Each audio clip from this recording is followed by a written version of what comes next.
যুক্তরাষ্ট্রের university of south ফ্লোরিডায় অধ্যয়নরত নিখোঁজ দুই বাংলাদেশি শিক্ষার্থীর মধ্যে একজনের মানবদেহের অবশিষ্টাংশ উদ্ধার করেছে স্থানীয় পুলিশ। এ ঘটনায় সন্দেহভাজন একজনকে গ্রেফতার করা হয়েছে। শুক্রবার দেশটির গণমাধ্যম WFLA নিউজ চ্যানেল ৮ জানিয়েছে, উদ্ধার হওয়া দেহের অবশিষ্টাংশ জামিল লিমনের। তিনি ওই বিশ্ববিদ্যালয়ে ভূগোল, পরিবেশ বিজ্ঞান ও নীতিমালা বিষয়ে PhD করেছিলেন।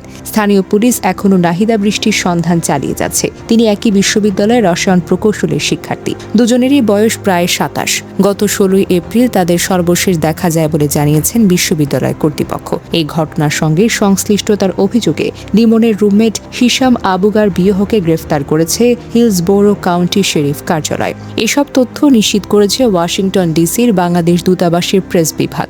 এদিন সকালে নিখোঁজ দুই শিক্ষার্থীর মামলার তদন্তের কাজে বিশ্ববিদ্যালয়টি থেকে ১ মাইলেরও কম দূরত্বে অবস্থিত লেক ফরেস্টের একটি আবাসিক এলাকা ঘিরে ফেলেন ডেপুটিরা। ওই এলাকায় হাওয়ার্ড ফ্রাঙ্কল্যান্ড সেতু থেকে উদ্ধার হওয়া মানবদেহের অবশিষ্টাংশ নিখোঁজ শিক্ষার্থী জামিল লিমনের বলে শনাক্ত করা হয়েছে। শেরিফের কার্যালয় জানায়, ব্রুস বি ডাউন্সের লেক ফরেস্ট কমিউনিটির প্রবেশ ও বের হওয়ার পথ বন্ধ করে দেওয়া হয়েছিল।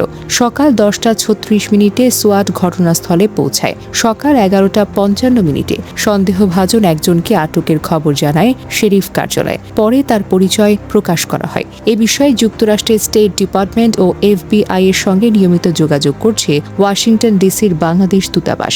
একই সঙ্গে বিশ্ববিদ্যালয় কর্তৃপক্ষ ও ঘটনার তদন্তে থাকা স্থানীয় পুলিশের সঙ্গে যোগাযোগ অব্যাহত রেখেছে মায়ামি কনসুলেট। কনসুলেটের একজন প্রতিনিধি গতকাল university of south Florida campus পরিদর্শন করেন। এর আগে পুলিশ জানায়, লিমনকে ১৬ এপ্রিল সকাল ৯টার দিকে ফ্লোরিডার টাম্পায় তার বাসায় শেষবার দেখা যায়। এরপর থেকে তার সঙ্গে আর কোনো যোগাযোগ করা হয়নি। এ ঘটনায় হিলসবোরো কাউন্টি শেরিফস অফিস নিখোঁজের প্রতিবেদন নথিভুক্ত হয়েছে।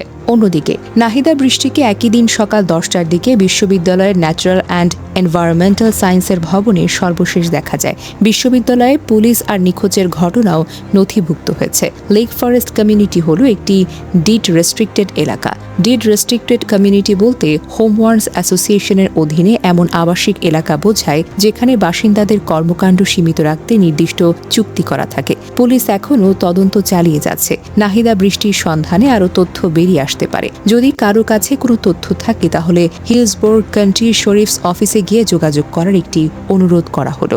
এ ঘটনায় দুই পরিবারের প্রতি গভীর সমবেদনা। এমন নৃশংসতা কখনো কোনোভাবেই মেনে নেওয়া যায় না। আশা করি দ্রুত পুরো সত্য উদ্ঘাটিত হবে এবং নাহিদা বৃষ্টিকে নিরাপদে উদ্ধার করে সম্ভব হবে। বিদেশে পড়তে যাওয়া তরুণরা কি নিরাপদ?